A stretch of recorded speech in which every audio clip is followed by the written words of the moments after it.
வணக்கம். சேகர் பாபு எம்எல்ஏ பதவியை ராஜினாமா செய்கிறார். அதிர்ச்சியில் திமுகவின் தொண்டர்கள். நண்பர்களே, இந்த வீடியோவிற்கு ஒரே ஒரு லைக் மற்றும் சப்ஸ்கிரைப் பண்ணிருங்க.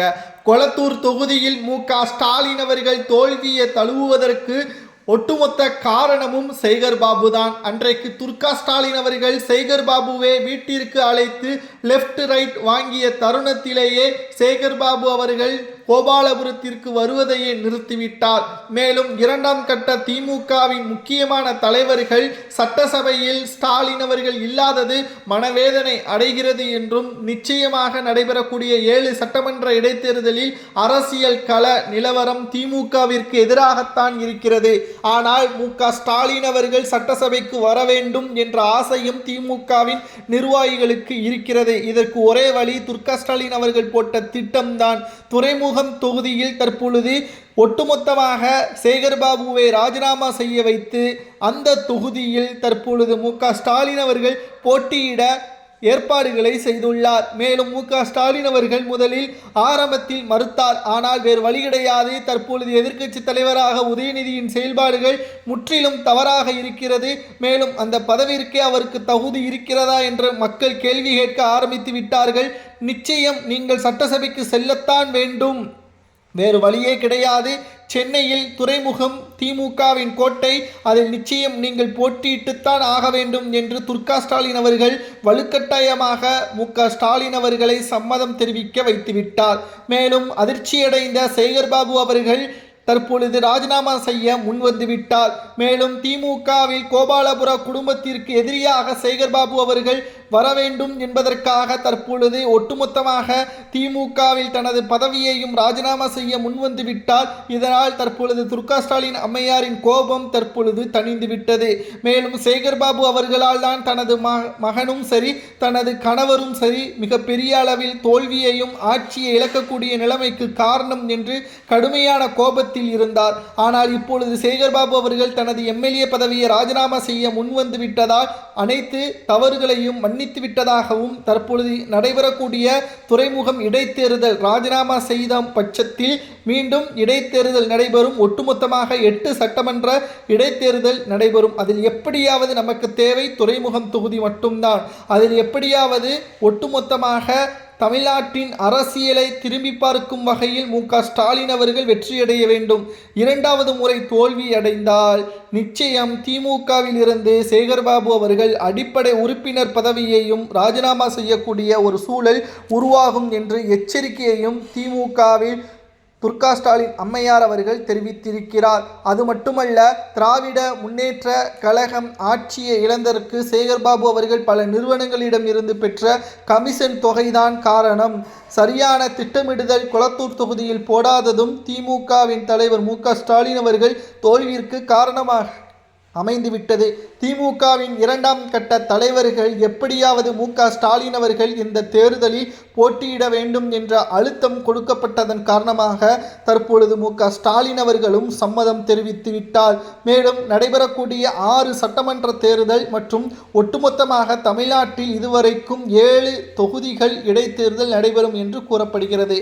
மேலும் சேகர்பாபுவும் ராஜினாமா செய்தால் 8 தொகுதிகளாக மாறும். இந்த 8 தொகுதிகளில் திமுக எத்தனை இடங்களை கைப்பற்றும் என்பதை மக்களாகிய நீங்கள் தான் கமெண்ட் வாயிலாக கூற வேண்டும். ஆனால் அதிலும் துறைமுகம் தொகுதியில் மு.க.ஸ்டாலின் அவர்கள் போட்டியிட்டால் 100% வெற்றி வாய்ப்பு இருக்கும் என்று சேகர்பாபு அவர்கள் மீண்டும் ஒரு கருத்து கணிப்பை நடத்தியுள்ளாராம்.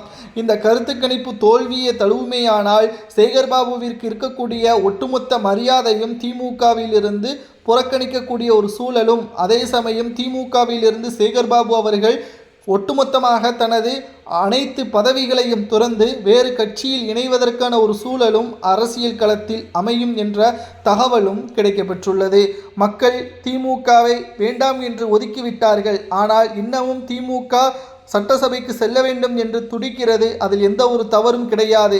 ஆனால் சுற்றி இருக்கக்கூடியவர்கள் மீது நடவடிக்கை எடுக்காமல் 36 பேர் கொண்ட குழுவை திமுகவின் தோல்விற்காக களத்திற்கு அனுப்பி அனைத்து ஆய்வுகளையும் நடத்தி திமுகவின் மாஜி அமைச்சர்கள் செய்த தவறுக்காகத்தான் நீங்கள் தோல்வியை தழுவினீர்கள் என்ற அந்த குழு சொன்ன அறிக்கைக்கு உடனடியான நடவடிக்கை எடுத்திருந்தால் இந்த இடைத்தேர்தலிலாவது திமுக வெற்றியடையும். ஆனால் இதுவரைக்கும் இந்த வீடியோவை நாம் பதிவு செய்யக்கூடிய நேரம் வரைக்கும் நடவடிக்கை எடுக்காமல் இருக்கக்கூடிய ஸ்டாலின் அவர்கள் மக்கள் எப்படி திமுகவை மீண்டும் நம்புவார்கள்? விஜய் மீது இருக்கக்கூடிய கோபத்தை வெளிப்படுத்தும் விதமாக தேர்தலில் சந்திப்பது எந்த ஒரு பயனும் அல்ல.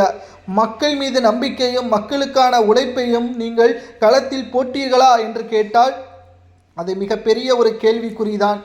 சேகர்பாபு அவர்கள் இந்த அறநிலைத்துறை அமைச்சராக இருந்த பொழுது கோவில் நகைகள், கோவில் பணங்கள், உண்டியல் பணங்கள், கோவில் நிலங்கள் இவற்றில் இருந்து தப்பிப்பதற்கு எம்எல்ஏ பதவியை ராஜினாமா செய்வதற்கு கூட முன் வந்து விட்டார்.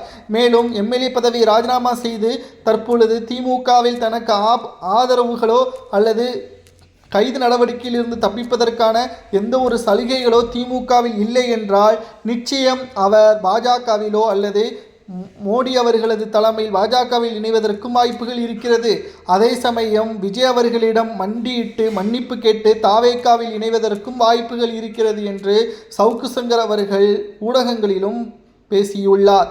மேலும் திராவிட முன்னேற்றக் கழகம் மிகப்பெரிய அளவில் எதிர்பார்க்காத ஒரு செய்தி என்றால் துறைமுகம் தொகுதியில் இடைத்தேர்தல் சேகர்பாபுவே தானாக முன்வந்து ராஜினாமா செய்கிறார் என்று பொதுவெளியில் இவர்கள் பேசினாலும் உள்ளே நடந்தது ஸ்டாலின் அவர்களது ஒட்டுமொத்த திட்டம்தான்.